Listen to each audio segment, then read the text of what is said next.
días, hermanos. Buenos días, iglesia. Que el Señor le bendiga a cada uno de ustedes. Señor, te damos gracias. Pido la ayuda de tu Espíritu Santo. Ayúdame, Señor Dios, para que todo lo que podamos transmitir sea tuyo y sea para tu gloria. Alejandro Dumas dijo, todos para uno y uno para todos. Todo poder es débil al menos que permanezca unido. La unión hace. Martin Luther King dijo, la unidad nunca ha significado uniformidad. Napoleón Bonaparte dijo, divide y vencerás. Son palabras conocidas, refranes, que nosotros las manejamos muy bien y sabemos lo que significa. Por eso hoy día los quiero llevar a que continuemos con la carta a los Filipenses, capítulo 1, versos del 27 al 30. Estamos ahí, hemos avanzado poco, pero vamos avanzando. ¿Ya? ¿Lo tenemos? La palabra del Señor dice así, solamente que os comportéis como es digno del Evangelio de Cristo, para que vaya a veros o que esté ausente, oiga de vosotros que estáis firmes en un mismo espíritu, combatiendo unánimes por la fe del Evangelio. Y en nada intimidados por lo que os oponen, que para ellos ciertamente es inicio de perdición, mas para vosotros de salvación, y esto de Dios. Porque a vosotros os es concedido a causa de Cristo no solo que creáis en Él, sino también que padezcáis por Él, teniendo el mismo conflicto que habéis visto en mí, y ahora oís que hay en mí. Solamente que os comportéis como es digno del Evangelio de Cristo. Eso es lo que vimos la semana pasada, ¿no es cierto? Y analizamos a profundidad. El apóstol Pablo, ¿no es cierto?, a contar del versículo 27, cambia la forma escritural que tiene y posterior a este versículo hay como una autobiografía dando un informe de su situación, pero ahora empiezan los imperativos, las órdenes a las cuales la iglesia de Filipo debía hacer y prestar muchísima atención. Y el apóstol Pablo en el versículo 27 está diciendo que una sola cosa les pide a la iglesia de Corintios, o quizás la cosa más importante que les pide a la iglesia de Filipos, es que vivan vidas como ciudadanos del cielo. Que vivan vidas como ciudadanos del cielo. Una ciudadanía mucho mejor, una ciudadanía incorruptible, una ciudadanía que no tiene ninguna comparación con nuestra ciudadanía terrenal. Y dice, vivan como es digno del Evangelio. En otras palabras, que nuestro comportamiento tenga el mismo peso, la misma balanza que lo que dice el Evangelio. Cuando dice sí es sí, cuando dice no es no. Que mi vida refleje que yo vivo conforme a las Escrituras. Y no que por una parte diga que creo en Cristo, pero mi vida demuestre todo lo contrario. Sino que haya un equilibrio. Ser consecuentes con lo que creemos. Amén. Digno del Evangelio es la forma en que como individuos y como iglesia debemos andar, como el privilegio que tenemos de ser ciudadanos del cielo, de una categoría muchísimo mayor, no por nuestras obras, no por nuestra capacidad, sino porque nuestra fe está depositada en Cristo Jesús. Y a eso está llamando el apóstol Pablo a la iglesia en el pasado y llama a la iglesia en el presente. Porque la iglesia es la embajada del reino del cielo, aquí en la tierra. Y debe ser digna, representante ¿de quién? Del Rey de Reyes y el Señor de Señores. Porque si como iglesia no honramos al Señor, en vez de ser dignos, estamos haciendo todo lo contrario. Los versículos que leímos decían lo siguiente. A continuación de que somos ciudadanos del cielo, que es vivir digno del Evangelio, y dice la palabra en el versículo 27. Y oiga de vosotros que estáis firmes en un mismo espíritu. Ahí la palabra mismo hace referencia a la unidad. Combatiendo unánimes por la fe del Evangelio. Unánimes, como también un mismo espíritu, ¿a quién nos está llamando? A la unidad. Ambas palabras están llamando a la iglesia a la unidad. No es un llamado personal de los creyentes, sino un llamado general a que la iglesia debe permanecer unida. Ahora, para que esto se dé, lógicamente que tuvo que haber una transformación primeramente en cada uno de nosotros. Dios impactó nuestro corazón, produjo una transformación y está produciendo una transformación en nuestra vida, que esto se debe reflejar en que como iglesia estamos unidos. Ahora la palabra unido tiene muchos matices.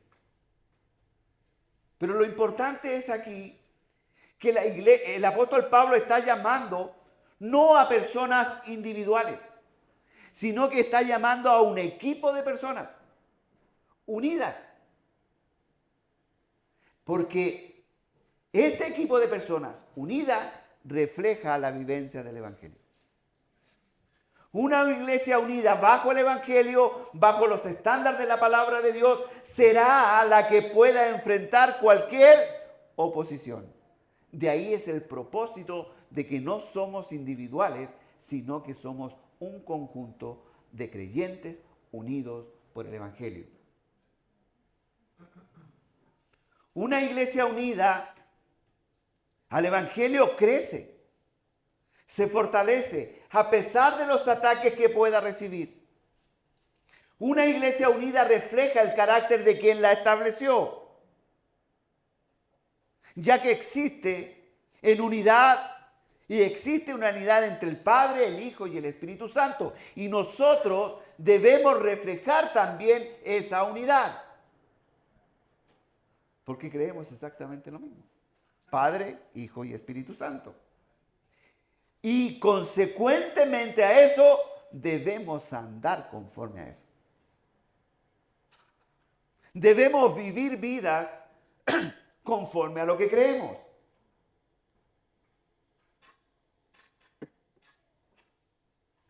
Por eso el apóstol Pablo, a continuación de estos versículos, sigue enfatizando en la unidad de la iglesia, porque el peligro más grande que corre la iglesia desde que es iglesia es la división. Usted ha escuchado muchos sermones de esto, estoy más que seguro. Pero sin embargo creo que debemos recordarlo frecuentemente, porque a veces nos desviamos.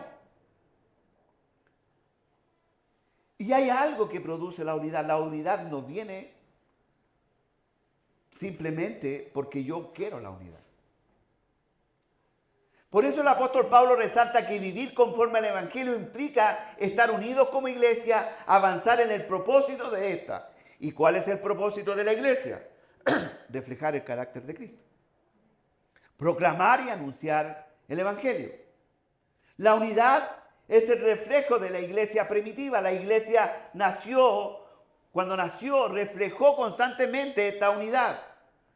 Cuando llegó el Espíritu Santo, vino el Espíritu Santo sobre la iglesia, la transformó en un solo cuerpo. Y al ser transformada, impactó su vida y estos salieron a predicar con de nuevo la palabra de Dios. Pero no bajo sus propias filosofías, bajo sus propios métodos o bajo sus propias creencias, sino bajo la autoridad y la doctrina del Evangelio. Por eso Hechos 2:21 dice, por ejemplo, mencionando a la iglesia en el principio, dice, cuando llegó el día de Pentecostés, estaban todos juntos en el mismo lugar. Unidad. Estaban todos juntos. El mismo versículo 14 del mismo capítulo dice, entonces Pedro con los 11 se puso en pie y dijo a voz en cuello. ¿Qué quiere decir Cuando se paran los demás. ¿Usted ha visto al presidente cuando se para con sus ministros atrás? ¿Cuál es la idea? De que todos están de acuerdo con lo que el presidente está diciendo. Mire aquí. Entonces Pedro con los 11 se puso de pie y dijo a voz en cuello, unidad.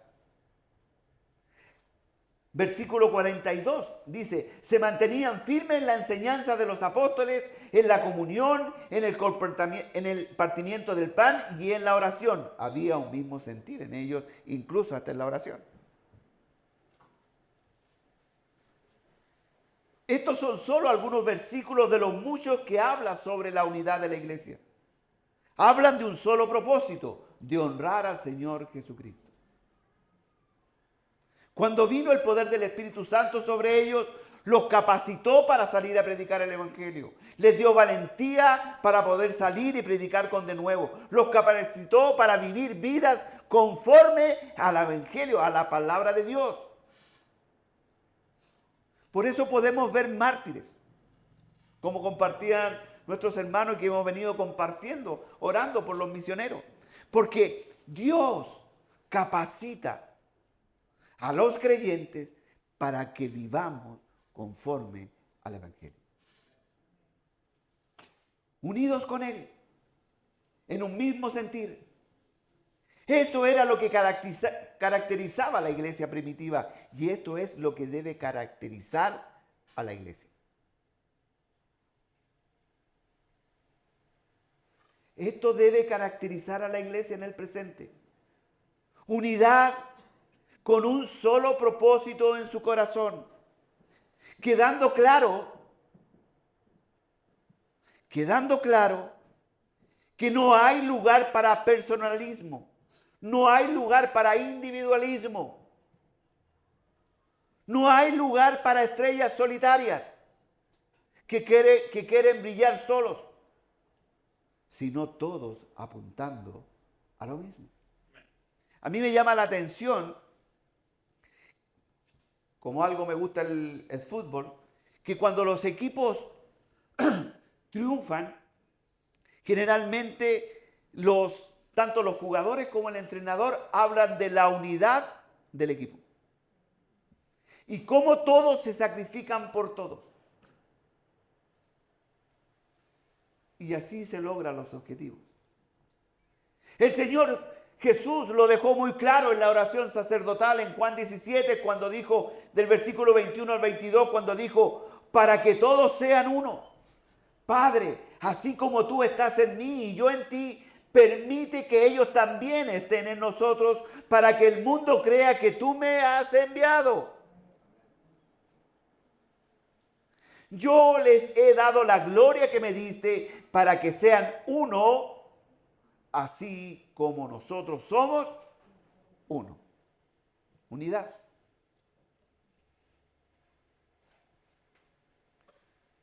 El Señor le estaba pidiendo en oración al Padre, sabiendo que le quedaba poco tiempo aquí en la tierra, para que los que creyeron en Él, como también los que creerían en Él, permanecieran en unidad. La unión hace,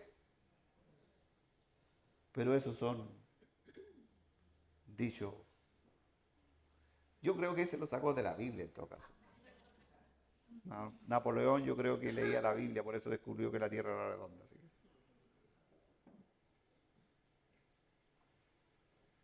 Este es el sentir que el apóstol Pablo le quiere transmitir y le expresa a la iglesia en Roma, en Corintios y a los Filipos.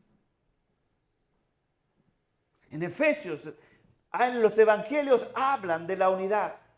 La unidad es la clave para que la iglesia pueda enfrentar la oposición. Y ahí está la clave. ¿Por qué tenemos que estar unidos? Para puro comer y pasarlo bien. ¿Para qué es necesaria la unidad? También, o sea, si no somos personas tristes. Pero ¿cuál es el objetivo o el énfasis de que el apóstol Pablo está hablando de la unidad? ¿Por qué? ¿Para qué? ¿Por qué tanto, como decimos los chilenos, tanto color por la unidad? ¿Por qué?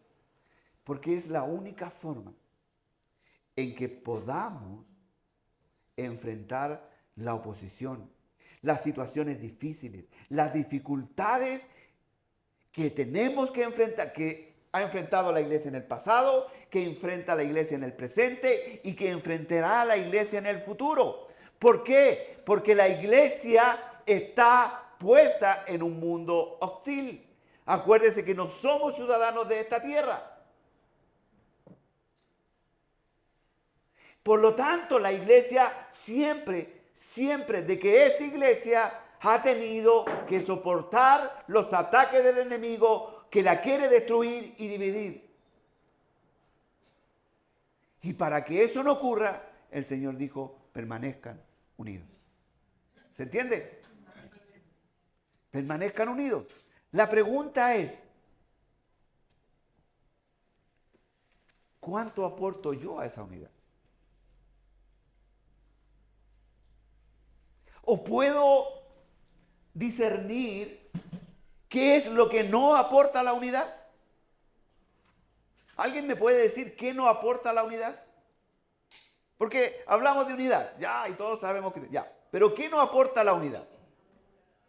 Murmuración, ¿qué más? Los celos, ¿qué más? La envidia. Individualismo.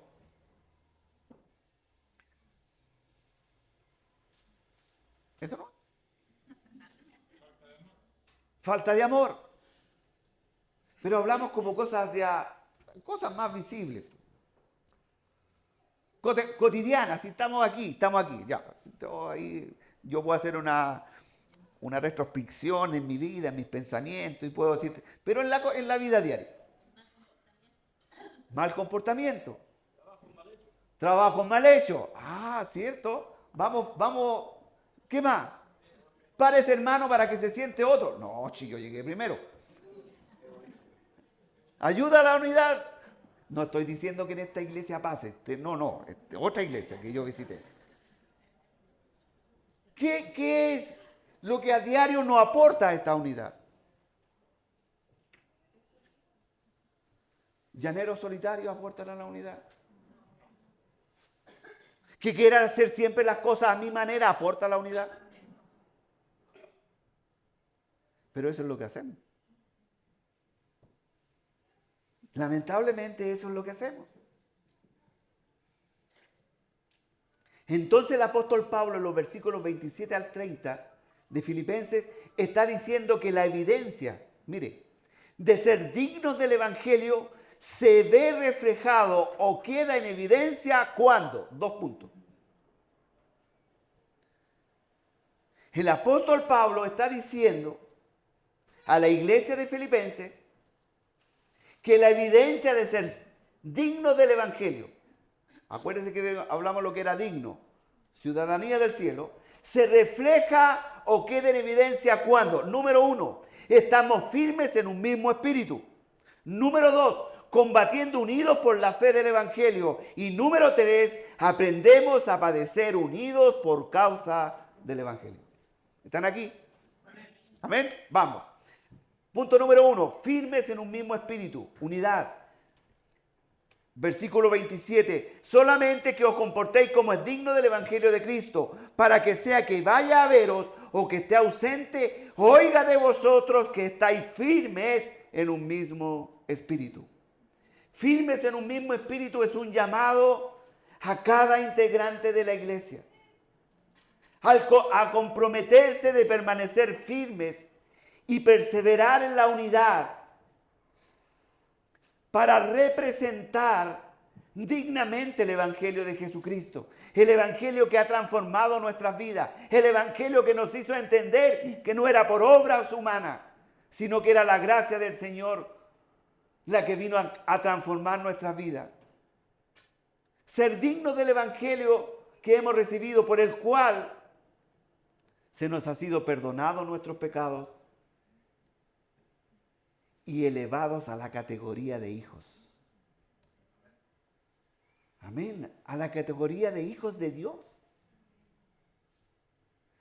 Para que sea que vaya a veros o que esté ausente, oiga de vosotros que estáis firmes en un mismo espíritu. La palabra firme en el griego tiene la idea de mantenerse firme, es decir, mantenerse en una posición sin que te muevan, aún habiendo riesgos o peligro o oposición que tú encuentres. Mantenerte firme. La palabra se usaba normalmente para describir a un soldado que defendía férreamente su posición y que incluso estaba dispuesto a sacrificar su vida con tal de no perder el lugar que había conquistado. Él sabía que había sido enviado para conquistar una posición. Una vez que la conquistó, la defendía con todo. Ocurriera lo que ocurriera, él iba a defender su posición. Costara lo que costara. Estaba dispuesto a perder su vida para no ceder el lugar que había conquistado a sus enemigos. Ahora, ¿por qué este llamado? ¿Por qué esta exhortación del apóstol Pablo? Porque el apóstol Pablo está mostrando una realidad que vive la iglesia. Y como dije, que vivió en el pasado, vive en el presente y vivirá en el futuro, que es la oposición. Constantemente la iglesia está viviendo oposición. Nosotros nos asombramos con lo que está pasando en otros países, pero aquí la iglesia también está sufriendo oposición. Y usted dice, no, si generalmente damos gracias a Dios porque nos podemos reunir, sí, pero hemos ido perdiendo terreno. En las escuelas antes había religión. Hoy día creo que ya no hay. Antes teníamos quizás algunos espacios donde nos podíamos mover. Hoy día ya casi afuera mandan a llamar a los carabineros y se predica muy fuerte en las calles. No estamos, gracias a Dios, viviendo oposición tan férrea como en otros países, pero de que la estamos viviendo, la estamos viviendo. Y que vamos avanzando para allá, vamos avanzando. La iglesia tiene que vivir con la oposición. La iglesia debe permanecer firme, debe estar llena de personas, miembros con convicciones profundas, claras, en la verdad del Evangelio. Personas que no temen decir la verdad y vivir la verdad. Personas que permanezcan firmes a pesar de la oposición y de los enemigos que se tengan que levantar o que se van a levantar. La pregunta es, ¿qué tanta firmeza tengo yo? ¿Qué tantas convicciones tengo yo como cristiano? Y si estoy dispuesto a no perder la posición que el Señor me ha dado como hijo de Dios.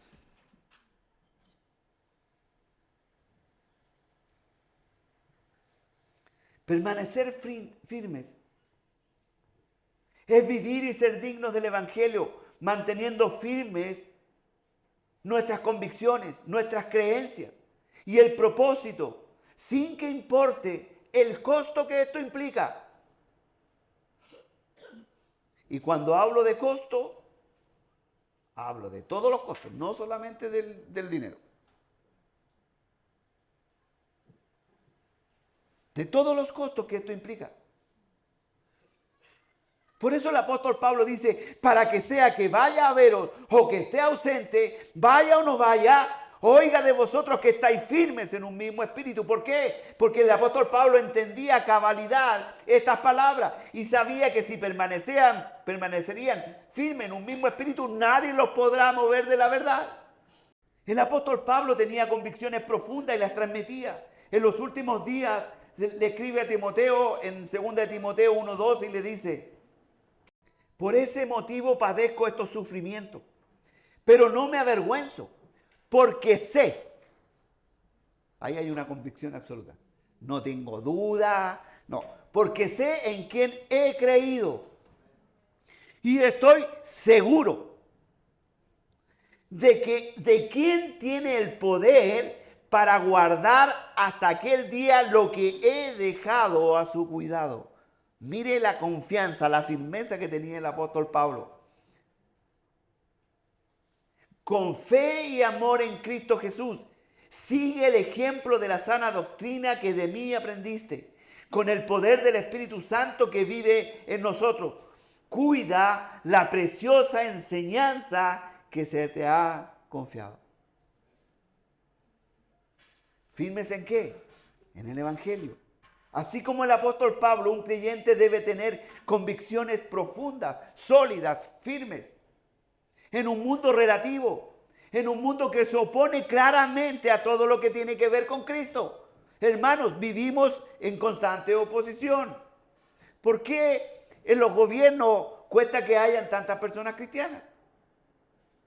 Porque hay oposición. En la televisión, ¿tenemos el quórum que pueden tener otras cosas? No. ¿Y eso qué es? Oposición. En un mundo de oposición, el creyente debe tener convicciones absolutas. ¿Por qué? Porque creemos en un Dios absoluto. ¿O no?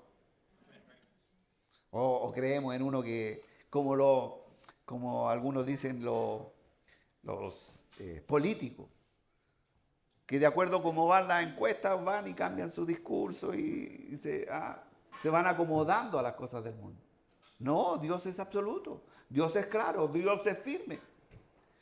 Yo no puedo permanecer firme si mis raíces son débiles y superficiales, poco profundas.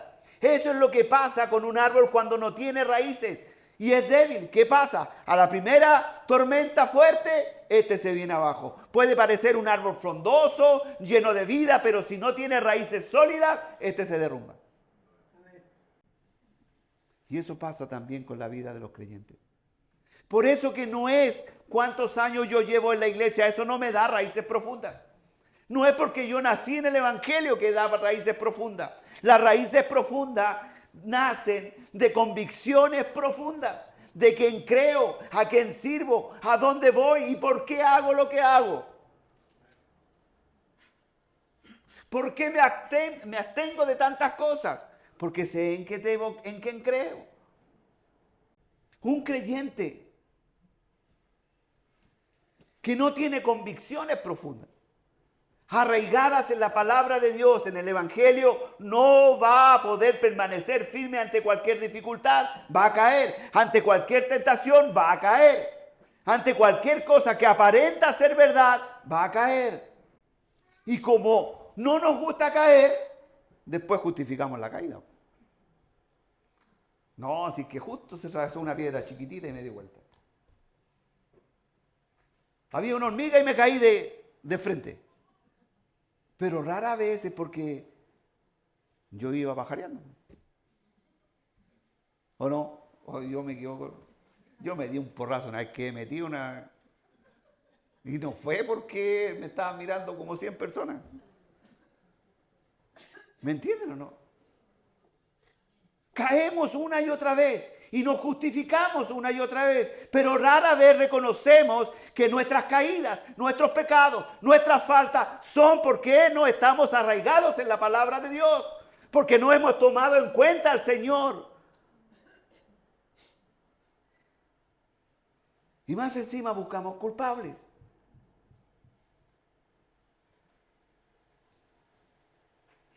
Un soldado débil que no sabe por qué está peleando, va a ver a los enemigos, va a salir. corriendo al tiro. Porque alguien va a decir, ¿para qué estoy dispuesto a dar la vida? ¿Cuál es el objetivo? Y decimos, como el dicho, ¿alguien sabe ahí? Un soldado sirve para otra guerra, ¿cómo es la cuestión? Soldado que arranca, sirve para otra guerra. ¿Se da cuenta cómo nos justificamos? Soldado que arranca, sirve para otra guerra. Pero el soldado que tiene convicciones profundas y sabe por qué pelea y sabe cuál es su posición y sabe que le sirve a un rey, al Rey de Reyes y al Señor de Señores, no va a huir, no va a escapar. Por eso que hay personas que pueden estar años en la iglesia y caen en aflicción, decaen completamente sus convicciones, pierden la fe, pierden la esperanza. ¿Por qué? Porque no hay convicciones profundas. Porque no ha confiado plenamente al Señor. Un pastor en la confraternidad de pastores dijo algo que me llamó mucho la atención. Dijo, cuando yo veo a las hermanas que están tan decaídas, a los hermanos cuando ya están sufriendo a tanto que se ven casi que ya como que no pasa nada, le dice, solamente te falta que te vistas de luto y que tu marido ande con el cajón. ¿Y por qué? Porque se te ha muerto tu Dios. Se te ha muerto Cristo. Y has perdido la esperanza. También hay otro dicho que dice, de acuerdo a tu problema, ese es el Dios que tienes. ¿Dónde está depositada nuestra confianza? ¿En quién creemos? Por eso el apóstol Pablo le escribe a los Colosenses 2:6, dice, por eso, de la manera que recibiste a Cristo Jesús como Señor, vivan ahora en Él, arraigados, raíces, edificados en Él, confirmados en la fe como se les enseñó y llenos de gratitud.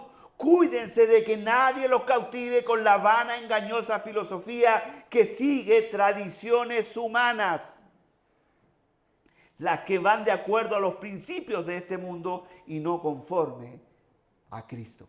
¿En qué creo yo? ¿En qué crees tú?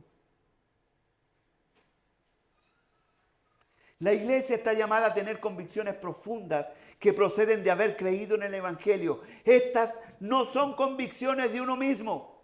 ¿Por qué? Porque tanto la fe proviene de Dios, del Espíritu Santo. Convicciones profundas en lo que ha dicho Dios, en sus promesas, en lo que hace y lo que hará. En Él. Por eso que dice, arraigados en Él. En Él. El creer firmemente en esto nos lleva a la unidad. Si nosotros creemos en unidad, ¿cuál es nuestro Dios? ¿Cuál es el propósito? ¿A quién servimos? ¿Por qué estamos? ¿Por qué nos reunimos como iglesia? Vamos a permanecer unidos. Unidad no es uniformidad. Cuando estamos juntos, cuando nos exhortamos, cuando nos ayudamos mutuamente, cuando nos fortalecemos mutuamente en nuestras debilidades, estamos mostrando unidad. Y estamos demostrando en quién creemos. Y creemos que la obra no es nuestra, sino que es de Dios. ¿Se dan cuenta? Cuando hay diferencias a veces con los hermanos y uno le dice, hermano, mire, tengo diferencias con esto y pasa, ore. No, pero es que si yo oro, llevo harto rato orando. Bueno, hay que seguir orando. ¿Por qué? Porque la unidad la da Dios. Porque debo orar, debo buscar la voluntad de Dios y debo creer que Dios tiene autoridad para que eso se produzca, para que se sane una relación con nuestros hijos. Si yo no creo que Dios tiene autoridad, estoy perdiendo el tiempo. Dios tiene poder y autoridad para sanar mi relación con mi esposa, con mi esposo, con mis hijos. En ese es el Dios que creemos. Y no como alguien dice, no, este ya no tiene solución. No, pues si creemos en eso nosotros, ¿qué? Dios tiene el poder. Por eso esta unidad debe ser en creencias, en convicciones, en propósito. Por eso una congregación no puede creer en cosas fundamentales distintas, diferentes. Debemos tener y creer una misma doctrina, porque lo contrario sería absurdo, porque debemos apuntar al mismo propósito, al mismo objetivo. Creemos en lo que Dios ha revelado en su palabra. Creemos en la firmeza y la certeza del Evangelio. Creemos en las implicaciones de la cruz. Todos con la misma mirada y convicción para permanecer firmes en Cristo Jesús. Amén. Si estamos convencidos de eso, nada nos moverá.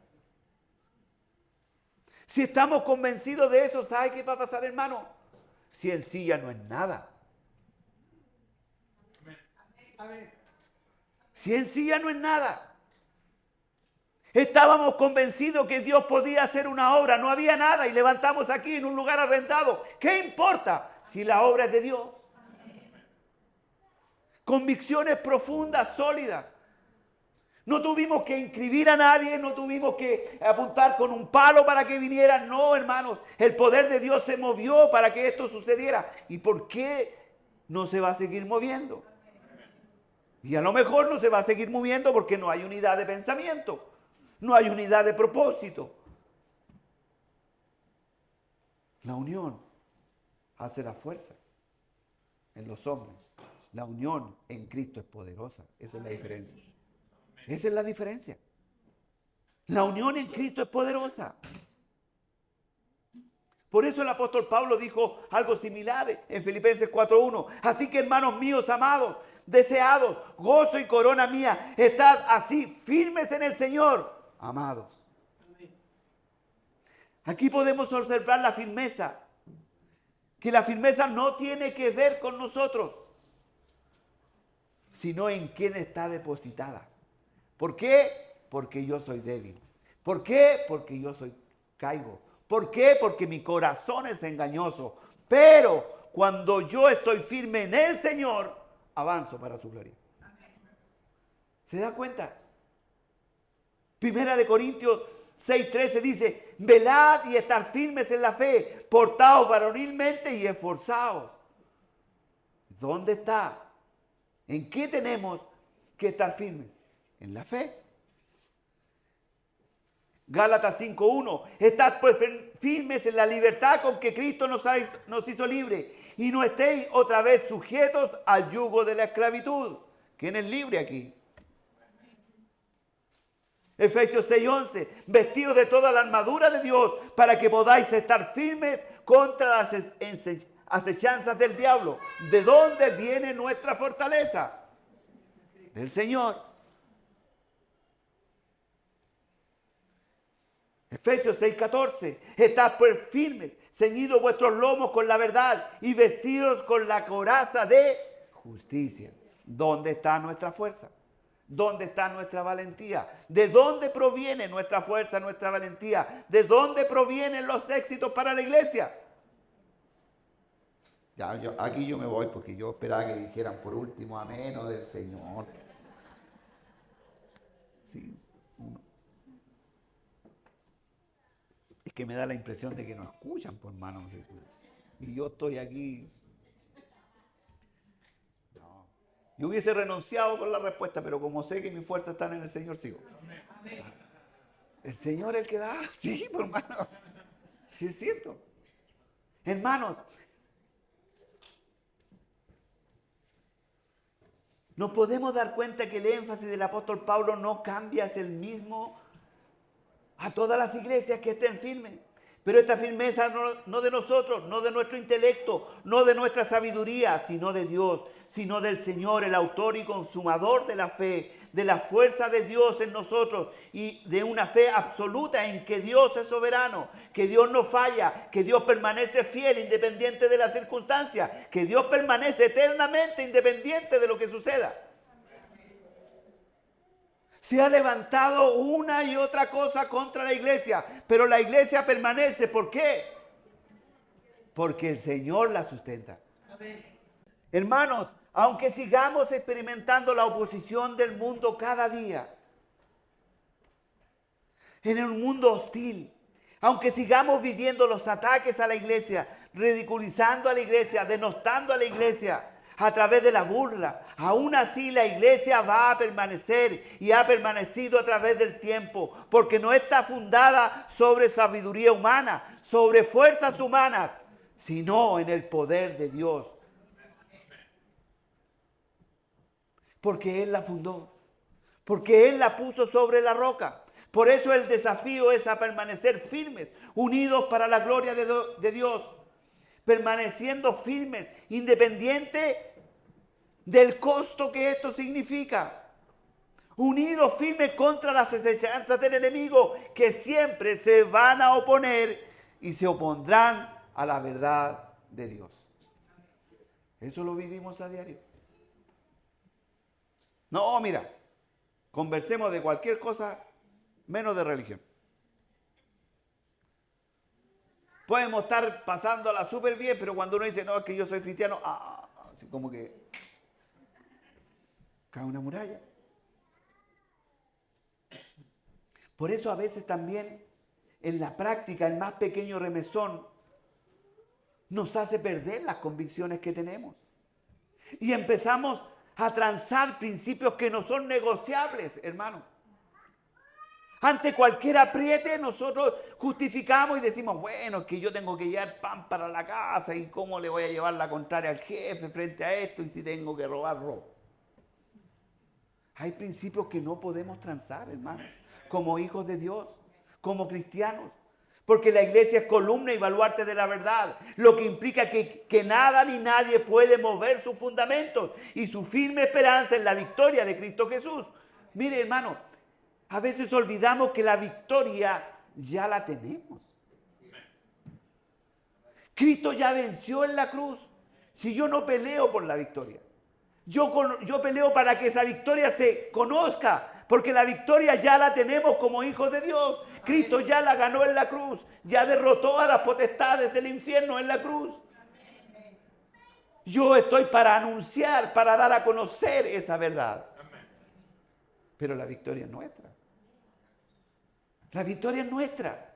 El apóstol Pablo está diciendo que la evidencia de ser digno del evangelio se ve reflejado, número 2. Voy a llegar hasta aquí nomás parece. Cuando combatimos unidos por la fe del evangelio.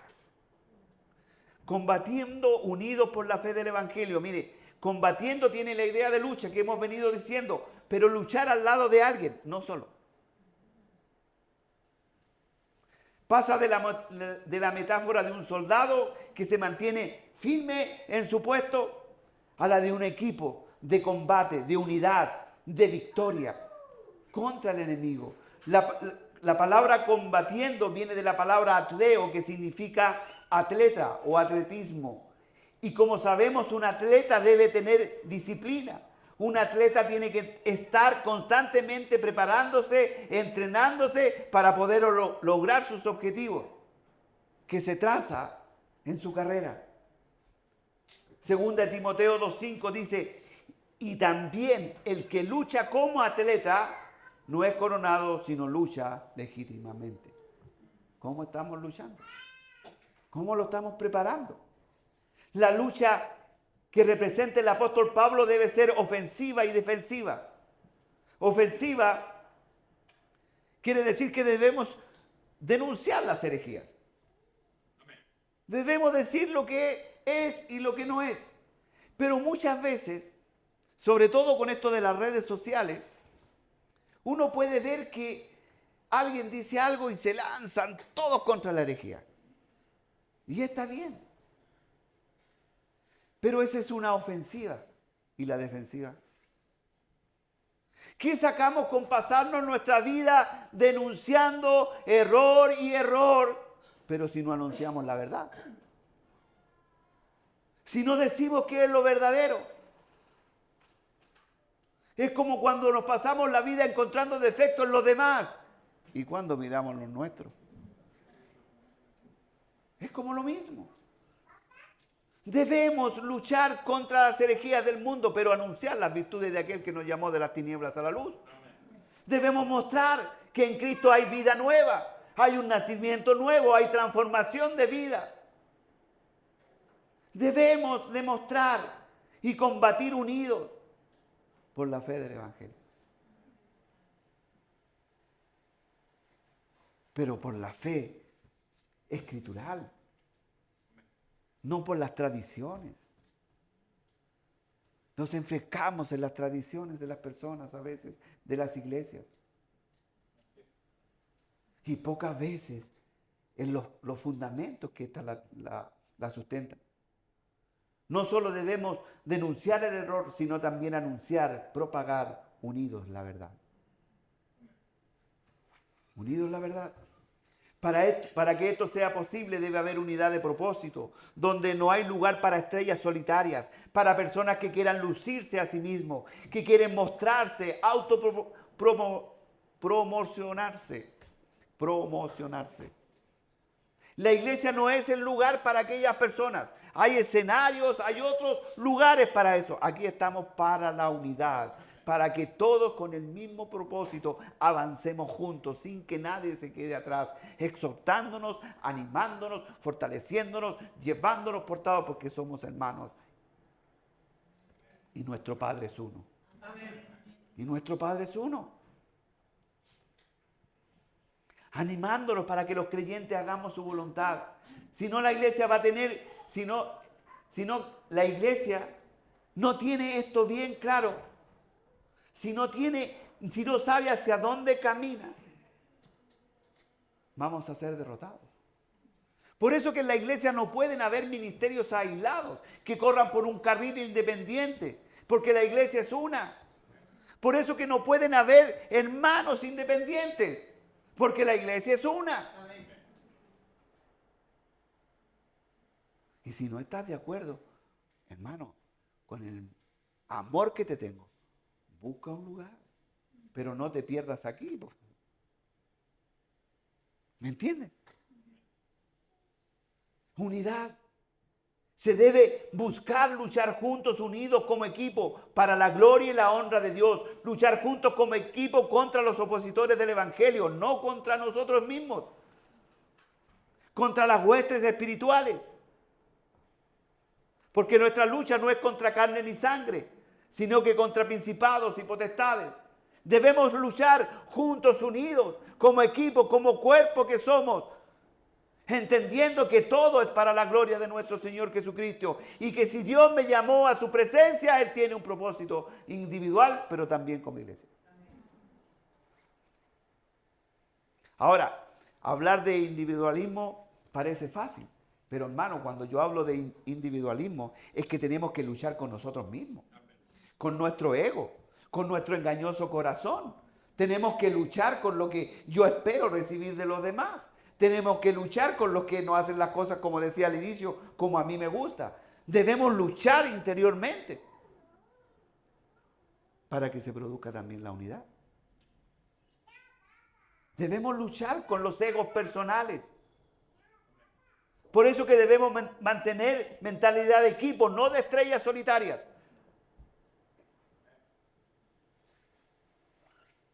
Mentalidad de equipo. Los Messi y los Ronaldo tienen otro espacio donde moverse. Sí, pues, sí, existen las canchas. Pues. Si no es que le estemos quitando ese espacio. Pero si pretende eso, este no es su lugar. Defender la fe no es oposición, sino es la iglesia está enfrentada a la oposición, pero defender la iglesia no es una opción, sino es una obligación. ¿Se entiende? Es una obligación. Versículo 28. Y en nada intimidados por los que se oponen, que para ellos ciertamente es indicio de perdición, mas para vosotros de salvación, y esto de Dios. Nada intimidados. Este tiene la idea de una estampida de caballos. Nosotros decimos aquí en Chile, no sé, o al menos donde yo me relacionaba, el caballo se espantó. Una estampida de caballo. Que quiere decir que ante cualquier cosa, un ruido extraño, algo que ellos no están acostumbrados, salen corriendo despavoridamente. Y vaya a pillar uno de esos. En nada intimidados. El apóstol Pablo estaba siendo acusado injustamente. Lo habían llevado a la cárcel en Roma por 2 años y más encima la iglesia los mismos hermanos ahí lo estaban atacando. Le cambiaban un soldado cada 6 horas para que no lo convirtiera. ¿Y qué dijo el apóstol Pablo? Mira mi condición, en nada intimidado, porque yo sé en quién he creído. Y en esto me gozo, me gozaré. ¿Cuál es nuestra actitud? ¿O vamos a salir corriendo hasta cualquier río extraño? ¿O va a salir corriendo porque hay que cambiar la silla? Sí, porque yo llegué aquí, pero no me dijeron que hay que cambiar la silla. ¿Me entiende o no? En nada intimidado. Está diciendo que el apóstol Pablo también está diciendo, aquí me voy a apurar, que la evidencia de ser digno del Evangelio se ve reflejado cuando, número 3, aprendemos a padecer unidos por causa del Evangelio. Esto es mucho más profundo, pero mire, el versículo 29 dice lo siguiente, porque a vosotros es concedido a causa de Cristo, no solo que creáis en Él, sino también que padezcáis por Él, teniendo el mismo conflicto que habéis visto en mí y ahora os oís que hay en mí. En otras palabras, debemos aprender a sufrir unidos por el Evangelio de Cristo. Porque este sufrimiento no es de parte de los enemigos. ¿Me entienden o no? Ya, si me entienden, ¿qué sigue? ¿De parte de quién? De parte de Dios.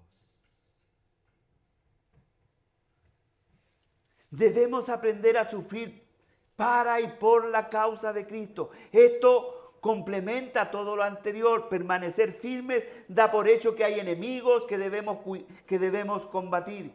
Debemos defender y cuidar la posición alcanzada. Combatir unidos, en nada intimidado, lo que contempla una lucha contra los enemigos del Evangelio. Y esto sin duda traerá sufrimiento y aflicción al creyente. Pero eso la proporciona Dios.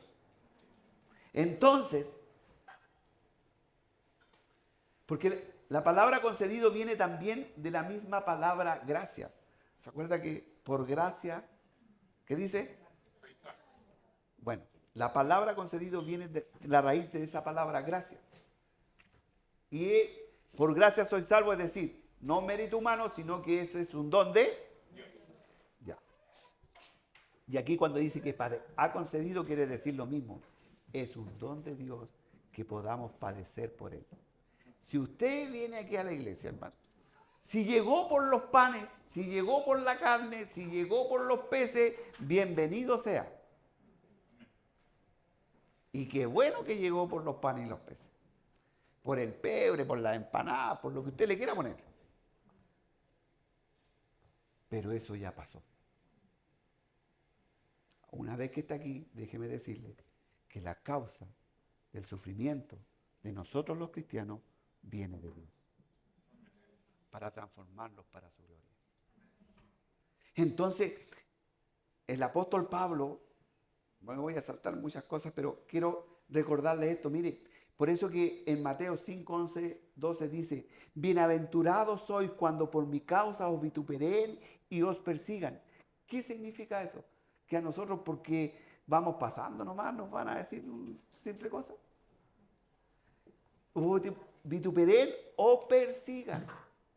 Y digan toda clase de mal contra vosotros. ¿Somos felices por eso? ¿Nos alegramos cuando nos llaman canuto? ¿Nos alegramos cuando decimos, oye, otra vez vaya a la iglesia? ¿Nos alegramos cuando dicen, oye, tenéis que entregar el diezmo, compadre? Nos alegramos cuando nos ridiculizan, se ríen, se burlan y digan toda clase de mal contra vosotros mintiendo. Porque si lo dicen teniendo razón, uno dice, bueno, ya me pillaron. Pero aquí dice mintiendo. No nos defendemos como gatos de espalda cuando no. Gozaos, dice el versículo 12, y alegraos, porque vuestro galardón es grande en los cielos, porque así persiguieron a los profetas que fueron antes de vosotros.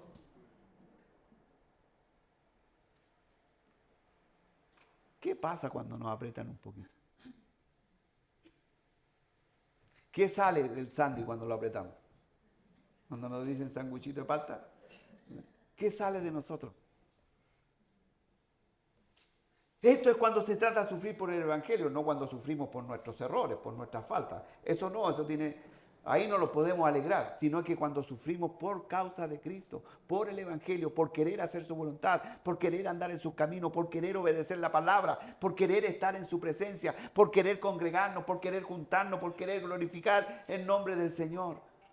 Eso debe mover a la iglesia. Un predicador dijo, mira hacia arriba y toma cada golpe de dolor, cada hora de agonía como un regalo y atrévete a dar gracias y gloria a Dios, aunque es una envoltura tosca, fea, dolorosa. En su interior hay un gran tesoro para tu vida. Dígame, ¿acaso no es el dolor? ¿No es los errores en donde más hemos aprendido? ¿Se acuerdan que yo en una oración anteriormente dije, oremos por lo que, demos gracias a Dios por lo que no me ha dado? Demos gracias a Dios por lo que no me ha concedido. Demos gracias a Dios porque lo que pedí en dolor Él no me escuchó. Porque pedimos cada cosa. Y yo no estoy hablando de ustedes, estoy hablando de mí. Pido cada cosa, hermano. Y después como que entro en razón y digo, gracias Señor que no me escuchaste porque estaba. Porque es cierto, hermano. Es cierto. Invito a los hermanos que repartan los símbolos, por favor. Porque ya llegó la hora. Ahora esto no es nada fácil, es fácil escucharlo. Yo creo que es todo lo contrario, que es difícil glorificar a Dios en medio de la aflicción y del dolor. Porque cuando estamos entre la aflicción y el dolor, lo único que vemos es eso que nos está ocurriendo.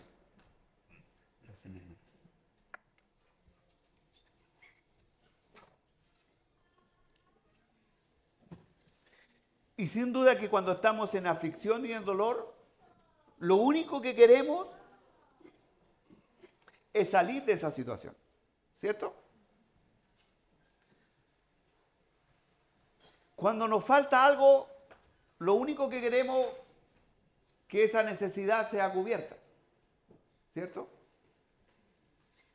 No se concentren, están aquí y ya me quedé solo, se fueron ya. Y lo único que queremos es que la solución a nuestro conflicto, a nuestro problema, llegue rápidamente.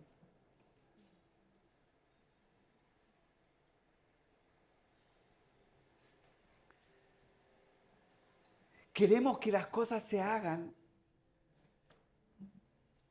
conforme a nuestros tiempos y conforme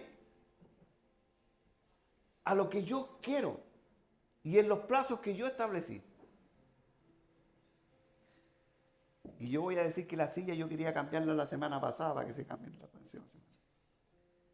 ¿Qué quiero decir con esto, hermano? Que nosotros a veces, la aflicción nos lleva no solo a mirar la aflicción, sino que bajamos la mirada y dejamos de mirar a Cristo. Y al dejar de mirar a Cristo, empiezan a florecer las cosas de nuestro corazón. Y empezamos a querer que la solución a nuestros problemas, a nuestros conflictos, vengan en el tiempo que yo quiero que vengan. Si tengo problema económico, que me lo dé ahora. Si quiero cambiarme de trabajo, que sea luego. Si tengo una enfermedad y que sea sanada, ¿para qué ir al médico si Dios tiene el poder para hacerlo? Pero eso no es lo que dice la palabra de Dios.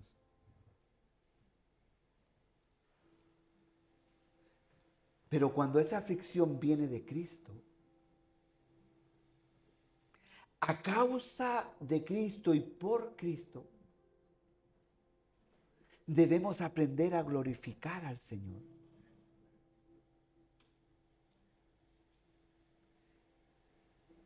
Porque eso va a reflejar que no somos ciudadanos de esta tierra. Hablamos de la ciudadanía. Hablamos de ser dignos.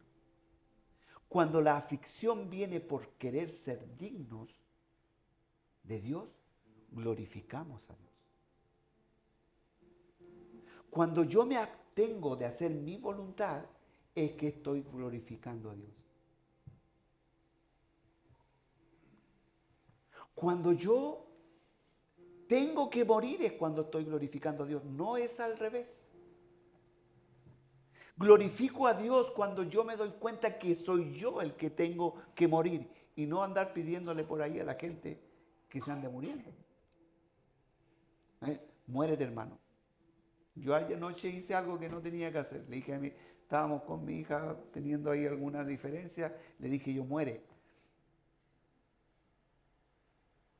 Si el que tengo que morir soy yo.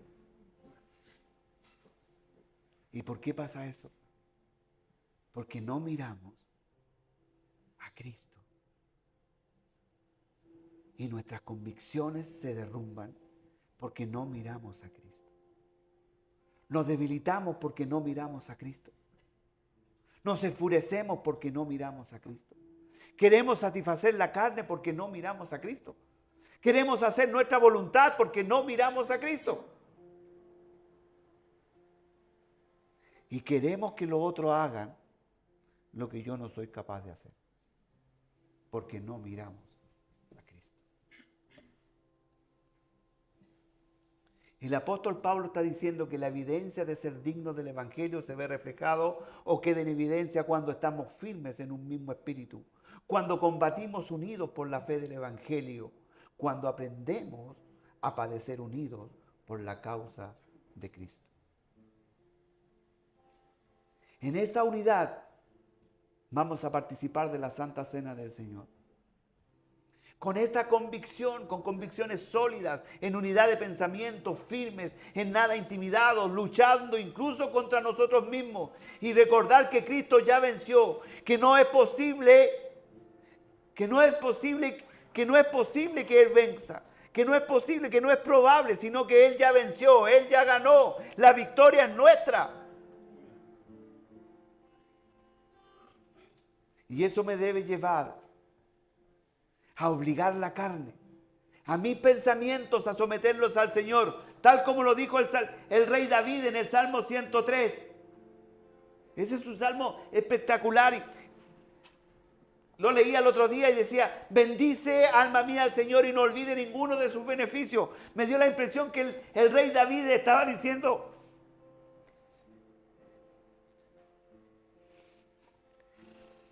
pensamientos, corazón, no olvides lo que es el Señor.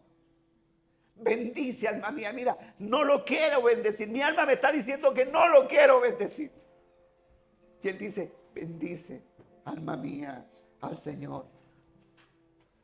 Es tan profundo ese salmo, mi hermano, que dice, bendice alma mía a Jehová y no olvide ninguno de sus beneficios.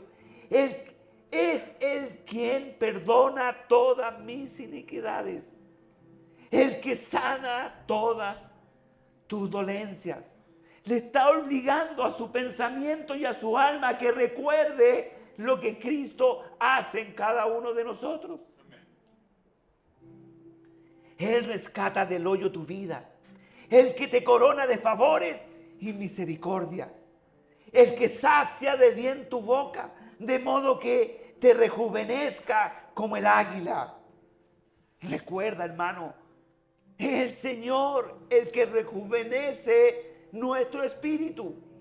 Jehová es el que hace justicia y derecho a todos los que padecen violencia.